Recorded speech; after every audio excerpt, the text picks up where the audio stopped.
At my wife's probate meeting, my daughter-in-law leaned across the polished conference table, smiled like a winter window, and said, "Now you'll sign the house over to us." The pen in my hand felt heavier than the ring I still wear. The clock on the wall said 10:06 a.m., but grief has a way of stopping time and pushing people. Before we continue, please subscribe to the channel and tell us where you're listening from. We were in Attorney Miller's office in Springfield, Missouri, Tuesday, August 19th, late summer heat already pressing on the glass. The leather chairs creaked when we sat. My son, Daniel, stared at a legal pad without turning a page. His wife, Claire, kept that small, practiced smile like she was auditioning for good news. Miller opened a Redwell labeled Estate of Eleanor Hale and read the basics. A paid-off bungalow on Maple Street, county appraisal last year, $289,000. A lakeside cabin in Taney County bought in 1998. I still have the $72,400 closing statement. My wife's IRA that rolls to me, and a modest checking account with $6,108 and some cents. He slid across copies of the will Eleanor and I signed on May 2, 2017. Her neat teacher's signature still steady under the witness's lines. "Per this will," Miller said, tapping the paragraph. "The residence and the cabin remain with Robert as surviving spouse. Personal effects, jewelry, heirlooms are specifically gifted by letter of instruction. There is no bequest to other parties at this stage." His voice had that gentle courthouse gravel, final without being cruel. Claire didn't blink. "Then let's make a family adjustment," she said. "Daniel and I can take title now to save taxes later. We'll handle upkeep. Dad gets to stay." She turned to me like she was offering tea. "Win-win," I set the pen down. "Eleanor and I already planned for taxes," I said. "That house is my retirement. The cabin was where she learned to fish again after chemo. I'm not signing anything today." She laughed softly, the kind of laugh you hear when a cashier says a coupon expired. "We're trying to help, Robert. You're 70. Paperwork is complicated." Daniel finally looked up. "Claire, maybe we—" She squeezed his arm without looking at him. "Now is the cleanest moment to transfer," she said to Miller. "We can write a deed right here." Miller folded his hands. "Mrs. Hale, I won't draft a deed that contradicts the will and the client's express wishes. Also, Missouri has very clear rules about undue influence. We proceed as the will instructs." Silence collected in the corners of the room. I took a breath that felt like lifting a bag of feed. My wallet held 3 items I touched without pulling out. The cabin's original warranty deed, last fall's county tax receipt stamped paid, $2,384, and a folded note Eleanor wrote on hospice paper. "Keep the cabin. It kept us." I keep that note behind my driver's license like a psalm. Claire pivoted. "Fine," she said, voice thinning. "Then at least add Daniel to the cabin. We're family. He needs security." She looked at me as if she'd just asked for a glass of water. "I buried my wife 41 days ago," I said. "Security is a lock that turns, not a signature I regret." My hands were steady. The pen stayed on the table. Miller slid another document toward me. The letter's testamentary application, routine, dated, blank line for my signature. "This simply authorizes you to act for the estate," he said. "Nothing transfers today." I signed that, not the deed Claire wanted. She watched the ink dry like she could will it into a different shape. Outside, the heat hit like a wet towel. I stood under the courthouse maple and looked at the one clean line at the bottom of the page. Robert E. Hale. It wasn't defiance. It was oxygen. My phone buzzed. A text from Claire. "Let's be practical. Bring the cabin keys on Sunday dinner. We'll sort it as a family." Below it, a bank notification. Daniel had Zelle requested $1,200 for funeral travel reimbursement we'd never discussed. Small number, sharp message. I saved both. Dates matter. So do amounts. And smiles can be proof when they're made of ice. By the time I reached my truck, I knew two things. Grief had turned my house into a prize for someone else, and I was done being polite about my pension built of boards and water and a woman's handwriting. Sunday dinner would not be a handover. It would be the first boundary they'd hear, and the last one I'd ever have to explain. That night, I couldn't sleep. The house on Maple Street creaked in the same rhythm it always had. But without Eleanor's soft humming from the kitchen, it felt like a stranger's home wearing her perfume. I sat in her old armchair, the folder from the attorney's office still on my lap, and stared at the signature that was supposed to bring closure, but had instead opened a pit under my feet. The clock said 2:14 a.m. when I checked my phone again. The text from Claire, "Bring the cabin keys Sunday," sat there like a bruise that wouldn't fade. I opened our old photo album just to remind myself that family used to mean safety. There was Daniel at 7, holding a fishing pole half his size, Eleanor kneeling behind him, her hair tucked into that floppy blue hat she refused to replace. "You catch one, we all eat," she'd said back then. I'd thought he understood. Now, the boy who once called me Dad with pride was letting his wife call me Obstacle. Morning came gray and slow. I drove to the cabin just to breathe. It's 2 hours south, tucked near the edge of Bull Shoals Lake. The same wooden porch Eleanor sanded herself still creaked when I stepped on it. Inside, the air smelled like cedar and old summers. Her coffee mug was still there, faded lettering. "Love makes a house a home." I set it on the table and opened the small safe behind the wood stove. Deed, tax receipts, a few insurance letters, and Eleanor's hospice note, the one I'd shown no one. I unfolded it again. The handwriting weak but steady. "Keep the cabin. It kept us." It was the kind of sentence that told you what to do without explaining why. I folded it carefully and slid it back inside. Then I locked the safe, pocketed the key, and stepped outside. By afternoon, Daniel called. His voice had that careful tone people use when they've already decided something. "Dad, Claire didn't mean to sound pushy. She's just trying to get the estate sorted fast. We don't want you burdened with taxes." I almost laughed. "Burdened? Daniel, I've paid property tax longer than you've had a mortgage." He sighed. "Come on, Dad. Don't make this about pride. The cabin's in the middle of nowhere. You don't even fish anymore." "I don't sell memories to save gas," I said. "And don't mistake my quiet for confusion."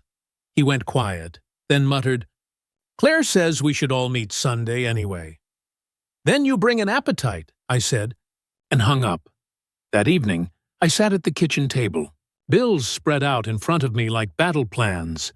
Funeral expenses, electric, the property insurance due in September. Everything balanced, just barely. But mine. Claire wasn't wrong about my age. 70 isn't young. But she was wrong about my limits. Grief makes men slow, not blind. I started writing in a small notebook Eleanor once used for recipes. Not recipes this time. Notes. Times, dates, texts, names. Claire's family adjustment speech. The Zelle request.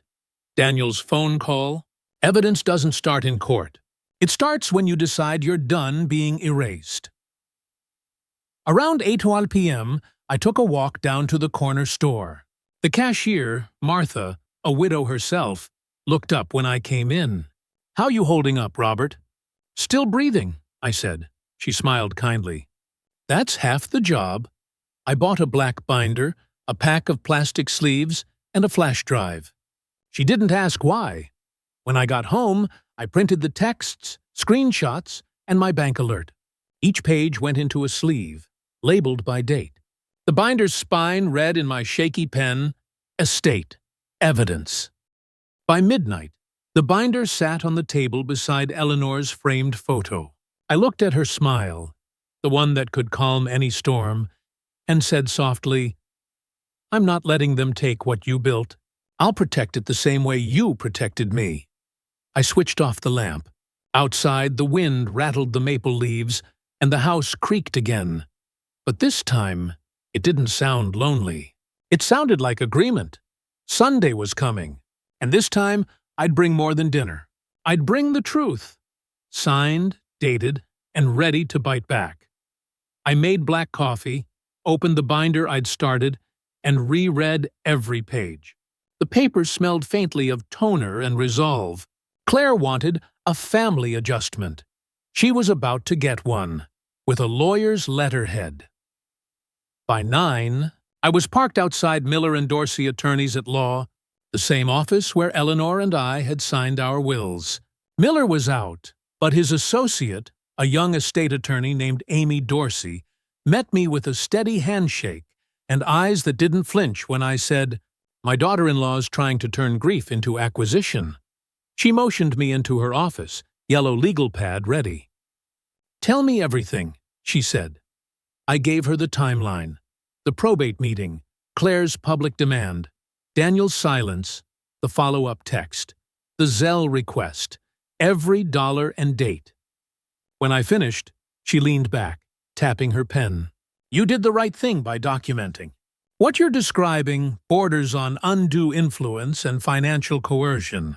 Missouri courts take that seriously, especially when it targets a recent widower." I nodded. "I'm not trying to put them in jail. I just want my peace.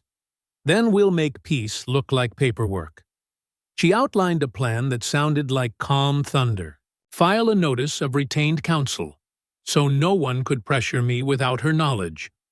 Draft a letter of intent, reaffirming my ownership and Eleanor's wishes for both properties. Record a homestead, affidavit at the county clerk's office, locking the house from any surprise lien attempts. Run a title check on the cabin to see if Daniel or Claire had made any inquiry. She scribbled notes, then looked up. We'll also pull the last 5 years of tax receipts. They're proof of your exclusive payment and occupancy. I pulled a crumpled envelope from my pocket, Eleanor's handwriting on it. Inside were copies of every property tax receipt since 2019, each one stamped paid by R. Hale. Amy smiled. "You were ready before you even walked in." After signing her retainer papers, I drove to the Hayes County Clerk's office and recorded the homestead affidavit myself. The clerk, a gray-haired woman named Nancy, looked over the form and said, "Good move. Seen too many families tear each other apart right after funerals." She stamped it, filed 8/23/2025 at 1:47 p.m., and handed me the receipt.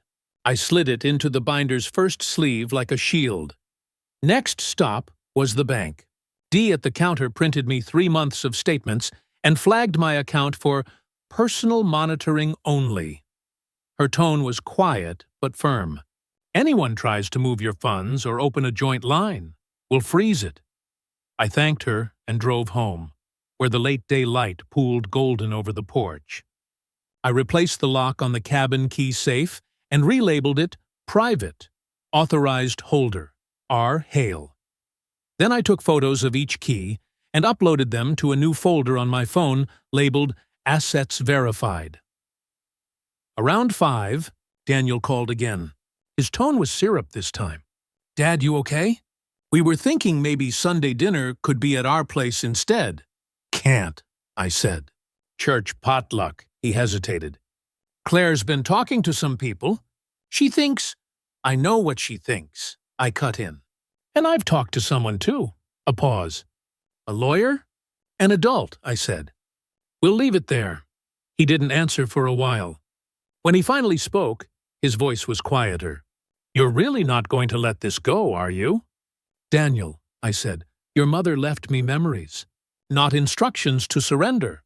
When the call ended, I wrote the time, 5:17 p.m., into my notes, along with a simple line, "Emotional manipulation attempt." Documented. That night, as I filed the day's paperwork into the binder, I noticed something new in my reflection on the glass cabinet door.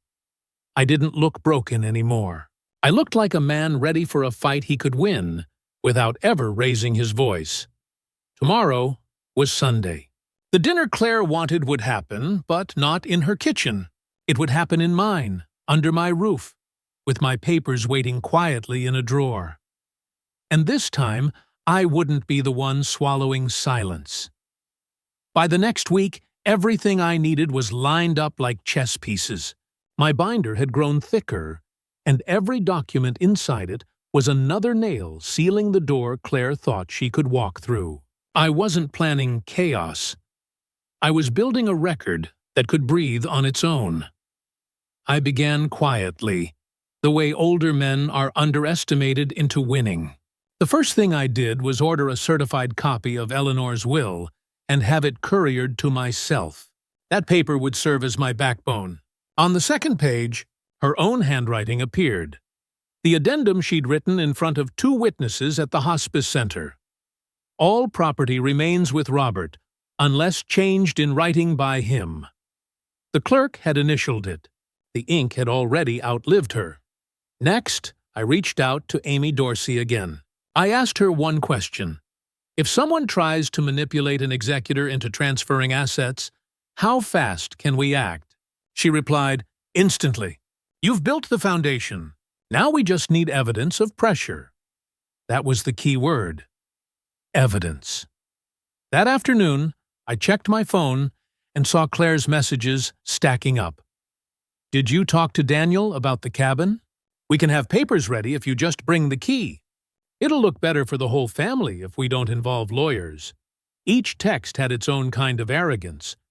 The quiet confidence of someone who'd never been told no and didn't expect to start learning now. I screen captured all of them and backed them up to a small black USB stick. I labeled it Estate Coercion, Private. The next piece came from the courthouse.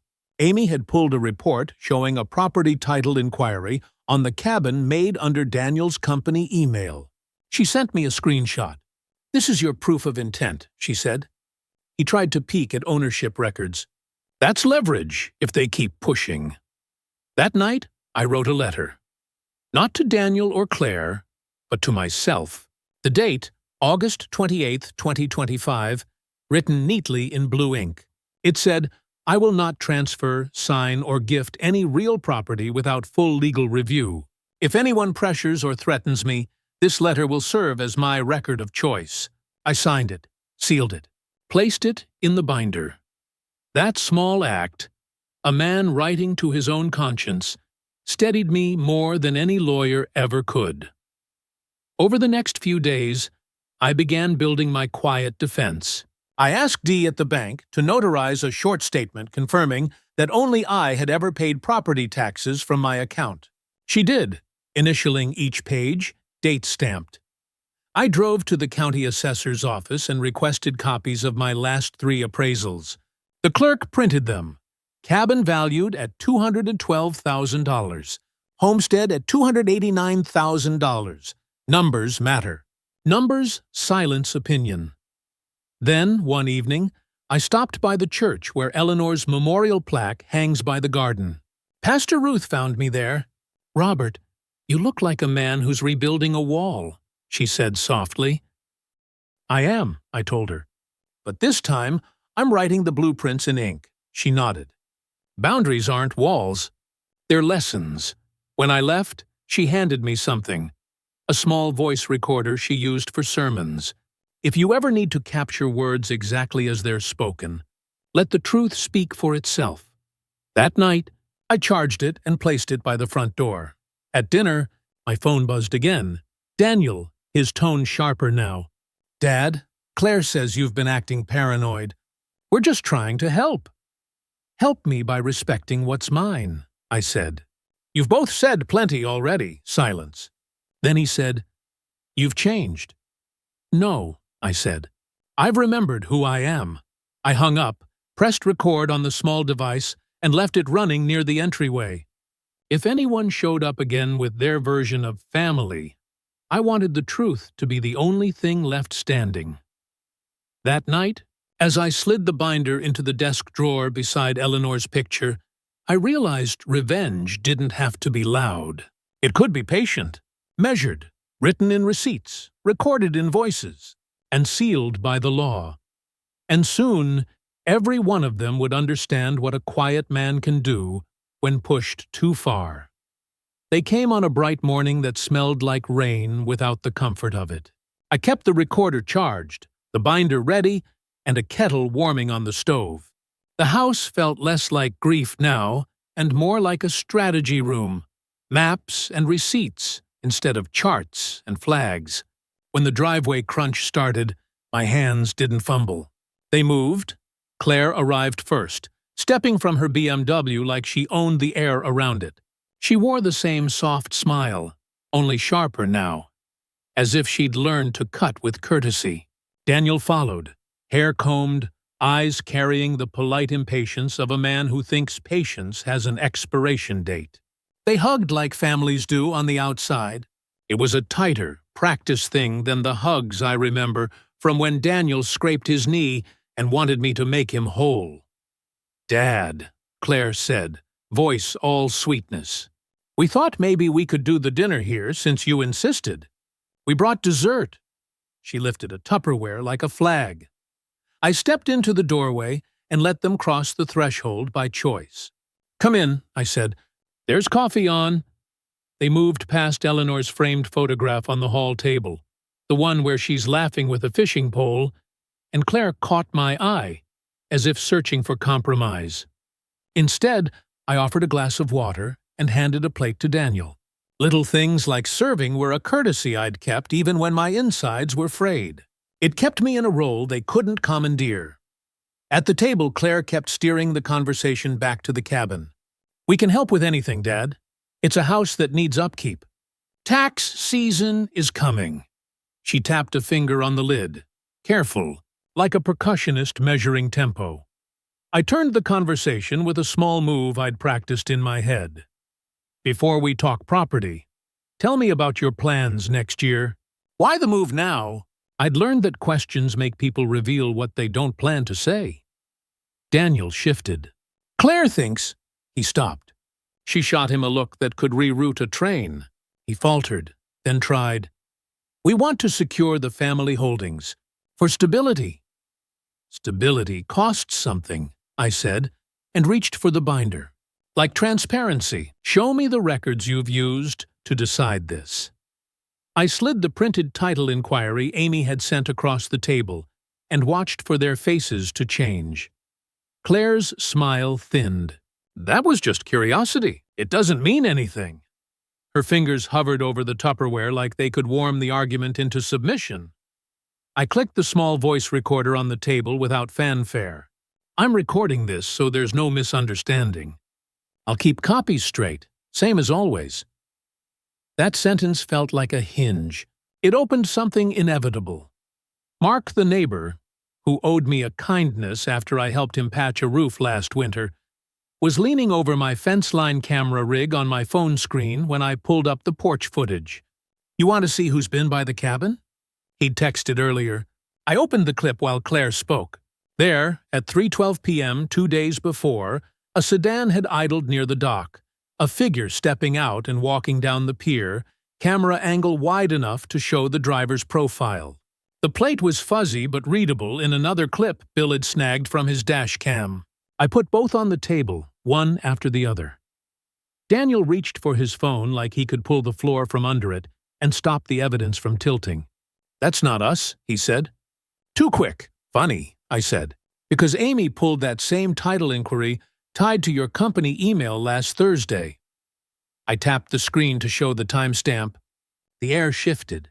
Claire's hand tightened on the Tupperware lid. "You brought a lawyer to dinner?" she snapped, and the room dropped a degree.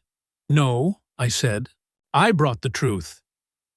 I set the vendor invoices on the table, the ones Amy had highlighted where payments were made from my account and not theirs. Each invoice had numbers and dates. $1,200 for dock repairs in 2019, $720 for roof shingles in 2021. Tax receipts stamped paid, $2,184 for cabin taxes last September. Each number was a chisel. "You're making this personal," Daniel said, voice rising. "We only want to make sure everything's taken care of." And you start by asking for keys without a paper trail? I asked.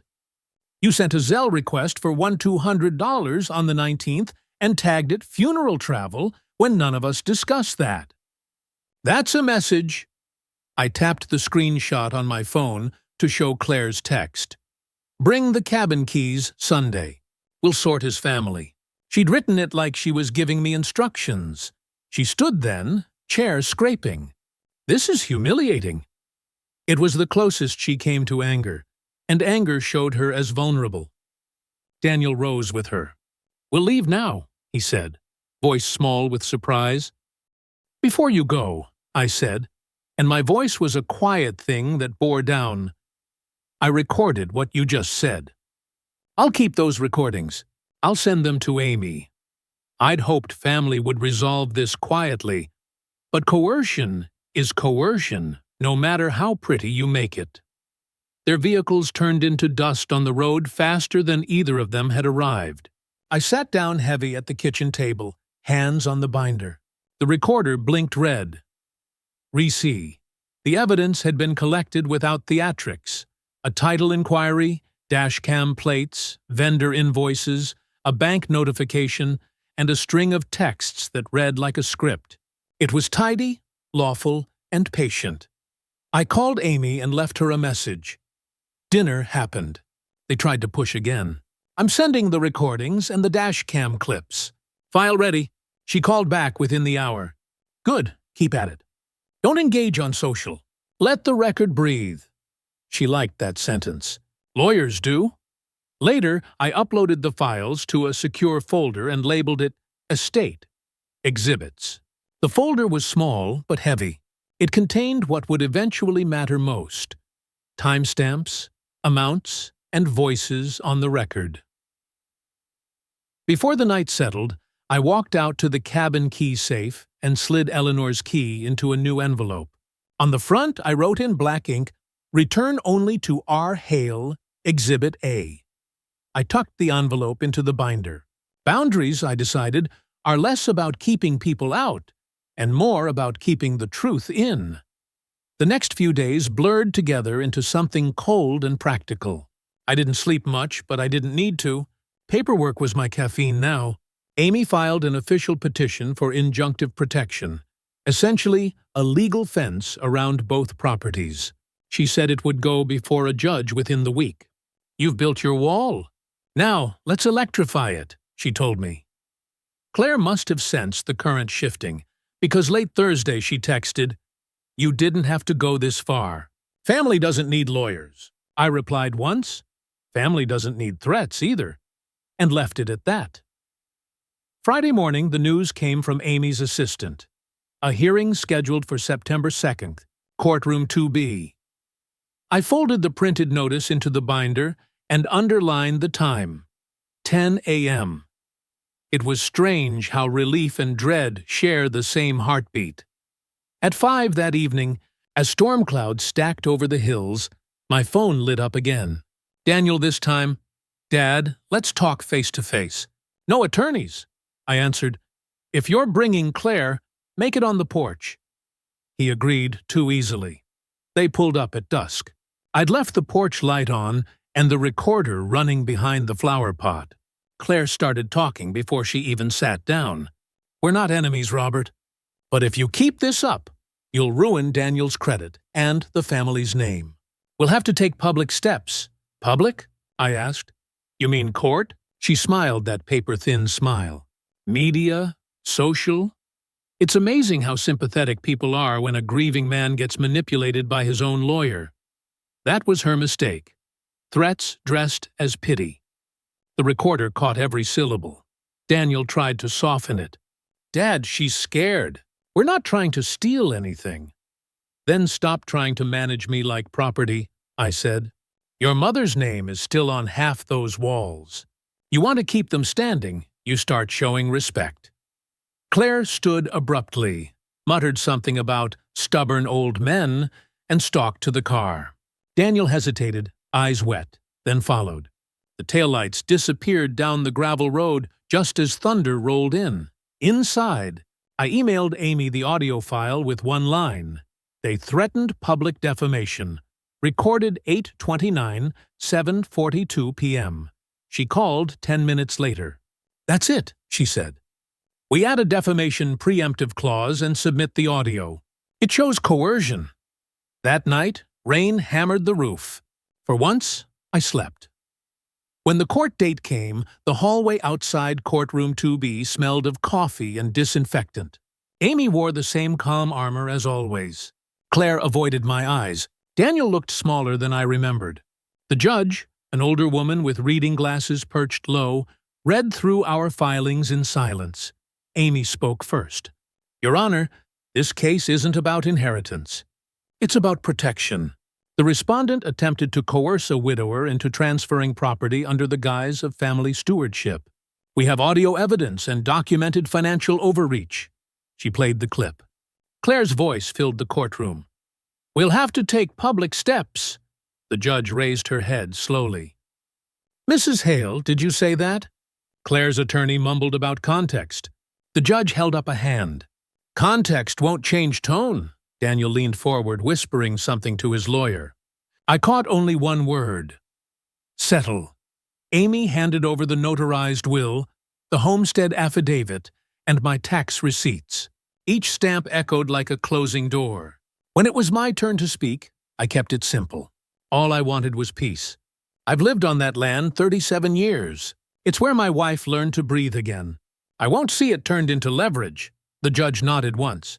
"You won't have to." She signed the injunction and an additional protective order barring any contact about property or estate matters without counsel present. Claire exhaled hard, a sound halfway between disbelief and defeat. Daniel buried his face in his hands. As we walked out, Amy touched my shoulder. "Congratulations, Robert. That's the sound of boundaries locking into place." Outside, sunlight spilled through the courthouse windows after days of rain. For the first time in months, I didn't flinch from it. I stood on the steps, watching Claire's car pull away. She never looked back. Justice doesn't always clap. Sometimes it just closes a file and leaves you standing there in clean air, listening to the echo of your own name being safe again. The judgment should have felt like victory, but victory in family matters is never clean. It leaves silence where conversation used to live. The weekend after the hearing, I found the quiet almost unbearable. The house was too still, the kind of still that amplifies a clock tick until it sounds like regret. Monday morning, my phone buzzed non-stop. Not with congratulations, but with fallout. The first message came from a neighbor. "Robert, there's a post about you on Facebook. You should look." I opened it. Claire had written a long, self-pitying piece about elder exploitation and families torn apart by greed. She never used my name, but everyone in town could read between the lines. There were photos, the wedding, the funeral, even the cabin's porch. Her followers offered sympathy by the dozen, the kind that costs nothing but causes plenty. I didn't comment. Instead, I forwarded the post to Amy. She responded with 2 words: "Already saved." By that afternoon, Amy had filed a follow-up petition requesting that the court extend the injunction to include defamation and harassment. "We'll handle it quietly," she said. "Let them exhaust themselves." Still, the public damage hurt. People I'd known for years stopped waving from their driveways. The grocery clerk wouldn't meet my eyes. A rumor has more legs than truth ever will. Then, on Wednesday, Dee from the bank called. "Robert, I thought you should know. Someone tried to access your safe deposit box credentials." "Who?"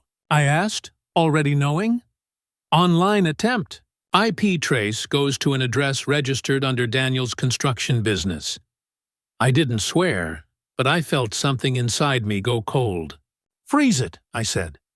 "Permanently," she did. Within minutes, the bank's digital log showed the alert. Another timestamp, another nail in the coffin of what was once family. That night, I sat at the dining table, binder open to a fresh page.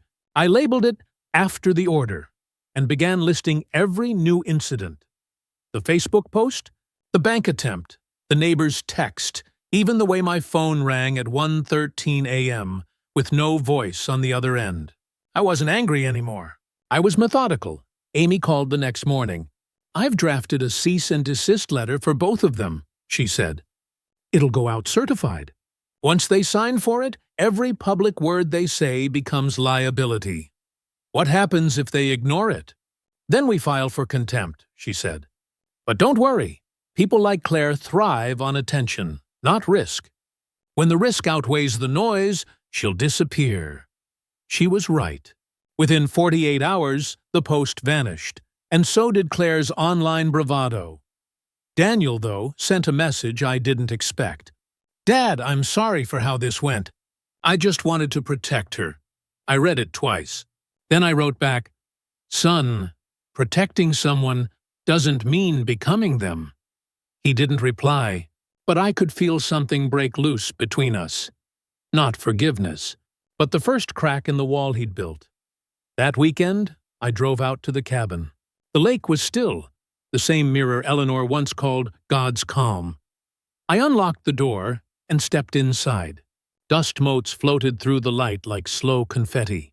On the mantel, our old fishing photo leaned slightly left. I straightened it. I sat in her chair, opened the binder, and added one more page. Court order filed, injunction permanent. Under it, I wrote something for myself. Peace isn't granted. It's defended. Outside, I heard an engine in the distance, just a tourist, probably. But my pulse quickened anyway. I waited. The sound faded. I realized then that every man, sooner or later, has to defend the life he's built. Not with fists, but with proof and boundaries, and the memory of what love used to protect. When I locked the cabin that night, the key felt lighter in my pocket. Not because the fight was over, but because it had finally shifted into something survivable. And for the first time in months, when I looked at my wife's handwriting on the framed note above the mantel, "Keep the cabin," it kept us. I understood it completely. 2 weeks after the Facebook storm died down, I got a plain envelope in the mail with the county seal embossed on it. Inside was the judge's final decree, the injunction made permanent, and the addition of a no contact without legal representation clause. Amy called it closure in writing. I called it oxygen. The first thing I did was drive to the clerk's office and request a certified copy. The woman behind the counter, Nancy, recognized my name. "Good for you," she said. "Not many folks follow through all the way. Most just complain and let it rot." "I've spent too long letting things rot," I said. This one had to be finished. When I got home, I placed the decree in the binder, last page, back cover, and sealed it with a small brass clip. Then I took a slow walk through the house, touching the edges of things Eleanor had chosen. The ceramic lamp with the chipped base, the hand-woven throw, her worn copy of To Kill a Mockingbird. Each object felt like a survivor of the same war I'd just fought.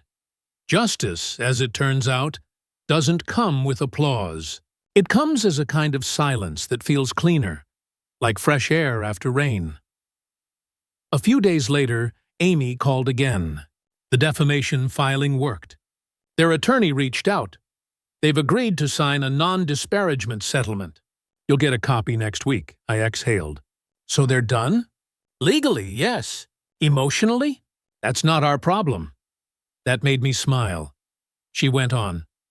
"By the way, the court approved a small reimbursement for your legal expenses. $4,800. The judge noted that your documentation was exemplary, said it saved the court time." "Tell her she can have my binder for a seminar," I said, half joking. That evening, I took my old pickup out toward the cabin. The September air was sharp, the kind of air Eleanor used to say could slice through grief if you let it.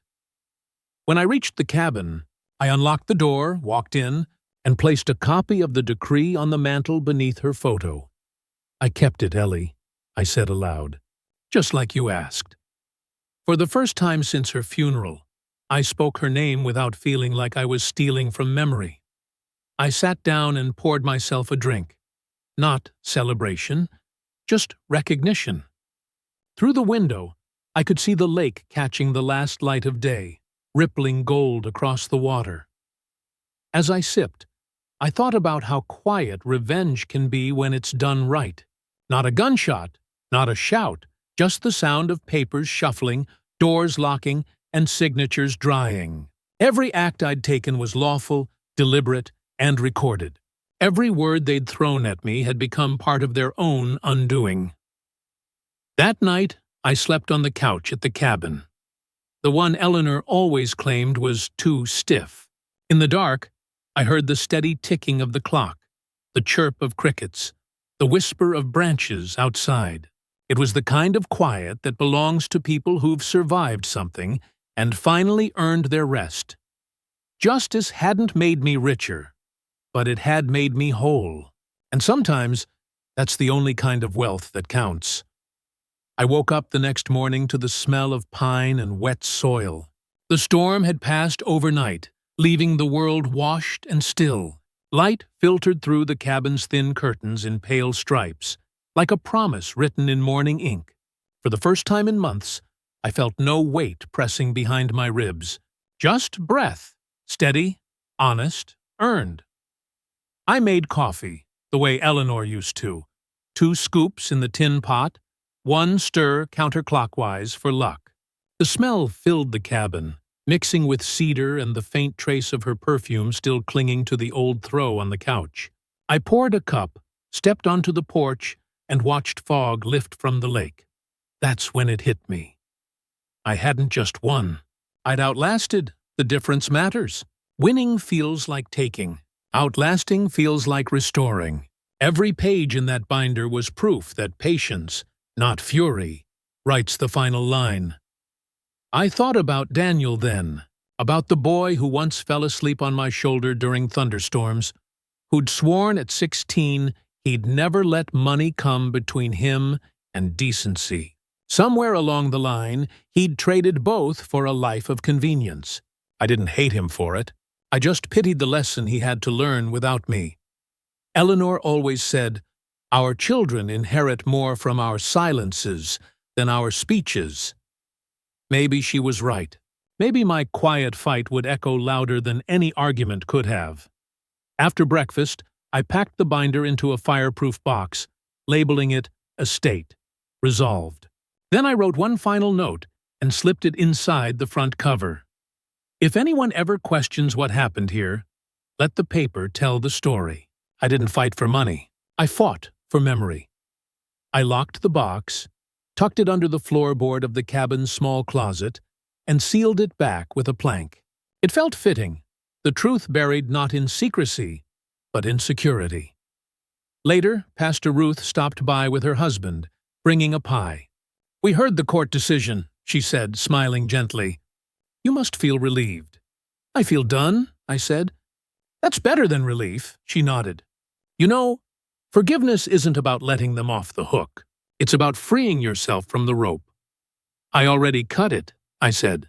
"Now I'm just learning to walk without the weight." She left the pie and a short prayer written on a card. I pinned it to the fridge under a magnet shaped like a fish.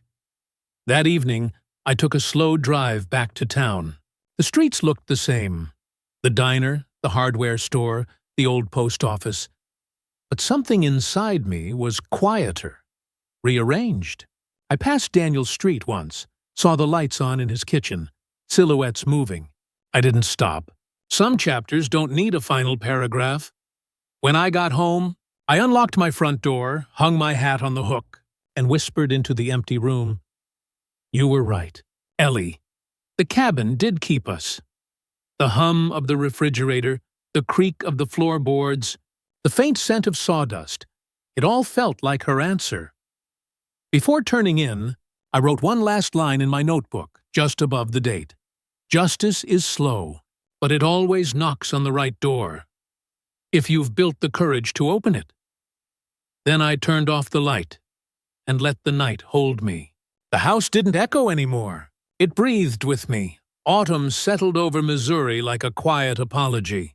The maple leaves around the house began to bronze and curl, the air carrying that faint bite that says, "You made it through another year." I'd stopped counting months since the court order. What mattered now wasn't time passing. It was peace holding. One morning, a thick envelope arrived from Amy's office. Inside was the final accounting statement. Every expense, every refund, every legal fee settled. At the bottom, a single line. Case closed. No further action required. It did our feats was the most beautiful sentence I'd read all year. Folded it neatly and placed it inside a new manila folder labeled Peace. Documents. The old binder stayed in the safe. That one was for battles. This folder was for what came after. The next week, I got a call I didn't expect. It was Daniel. His voice was quieter, like someone learning to walk through their own echo. "Dad," he said, "I wanted to tell you. Claire moved out. She took the car, the accounts, everything. I said nothing." I could hear him swallowing. "You were right," he finally managed, "about everything. I thought we were building a future, but we were just signing away pieces of ourselves." There was a pause. I let the silence be kind. "You still have a chance to rebuild," I said softly. "Just don't do it with borrowed hands," he exhaled, shaky but lighter. "Can I visit sometime, just me?" "Doors open," I said. "But leave the paperwork behind." That small laugh he gave was the first real one I'd heard from him in years. After the call, I sat at the table and stared out the window at the trees bending in the wind. Sometimes justice doesn't end relationships. It cleans them. Over the next few weeks, I started putting the house back in order. Fixed the loose shutter Eleanor always used to fuss about. Polished her old sewing table and placed her photo beside the vase she'd loved. It wasn't restoration. It was reconciliation with what was left. On a Thursday afternoon, I went to the bank to sign the final trust update Amy had prepared. It locked both properties under my name until death and placed everything, the house, the cabin, the land, into a conservation trust after I was gone. "No one can touch it or sell it," Amy said. "It'll stay exactly as it is, forever." "That's all I wanted," I told her. "Something that outlasts the noise," she smiled. "Then it's done." Driving home, I passed the church, where Eleanor's memorial plaque gleamed under the fading light. I pulled over, walked to the garden, and placed a folded note under the stone. It read, "The house stands. The cabin breathes. The peace holds." That night, Daniel called again. Not to apologize this time, but to talk about simple things. Weather, work, how the Cardinals were losing again. We didn't mention the past, and that was progress. Before bed, I poured myself a small glass of bourbon and sat on the porch. The cicadas were back, steady and loud. I thought of all the times I'd felt powerless, and how power, in the end, came from patience, not punishment. The law had spoken. The land was safe, and the only keys that mattered now were the ones I'd chosen to keep. I finished the drink, set the glass down, and whispered into the night, "Eleanor, we're finally even with the world." It was late October when I realized the fight was no longer living in me. The leaves had turned every shade of copper and red, like the world was trying to remind me that endings could still be beautiful. The court papers were filed, the debts settled, the house warm again. Life had shrunk back to what it used to be. Just the sound of the wind in the gutters, the smell of strong coffee, and a porch that creaked under honest weight. Then one afternoon, as I came back from the post office, I saw a familiar figure standing by my gate. Daniel. He looked older than I remembered, thinner around the eyes, as if a year of bad choices had finally shown its receipt. He had no papers in hand this time, no agenda, just a nervous half-smile and a bouquet of store flowers. "I didn't want to call," he said. "Didn't think you'd pick up." "I might have," I said. If the reason was right, he nodded, eyes fixed on the gravel. I wanted to see the house again. Mom's house. I opened the gate. Then come on in. It's still hers, same as mine. Inside, the place felt lighter, the air kind. He ran his fingers across the edge of the dining table, the one where Claire had once declared ownership like a queen. His touch was hesitant now, respectful. I was stupid, he said finally. She made me believe we were securing a future, but all we were doing was taking from the past. You can't build anything real by erasing where you came from, I said. He sat down, head in his hands. She left me, Dad. Took everything, even the business. Then she just saved you time, I said gently. Better to lose a thief early than trust one late. He looked up, eyes wet. You should hate me. I don't, I said. Hate's a debt I don't pay anymore. We sat there for a long while. The silence between us wasn't heavy this time. It was rebuilding itself, plank by plank, like a bridge that had been underwater too long but finally surfaced again. Before he left, Daniel asked, Do you ever think Mom knew this would happen? I smiled faintly. Eleanor knew everything before it happened. That's why she left us a cabin instead of instructions. He looked toward her photo on the mantel and whispered, She'd be proud of you. Maybe, I said, but I think she'd be prouder of you for showing up. He left the flowers on the porch, and as his car disappeared down the road, I felt something shift. Not forgiveness, exactly, but the quiet kind of understanding that time teaches better than sermons. That night, I drove to the cabin. The lake was calm, reflecting the moon in perfect symmetry. I lit a lantern, opened my old notebook, and wrote the final entry beneath all the others. They tried to take what love built, but love, even gone, was smarter than greed.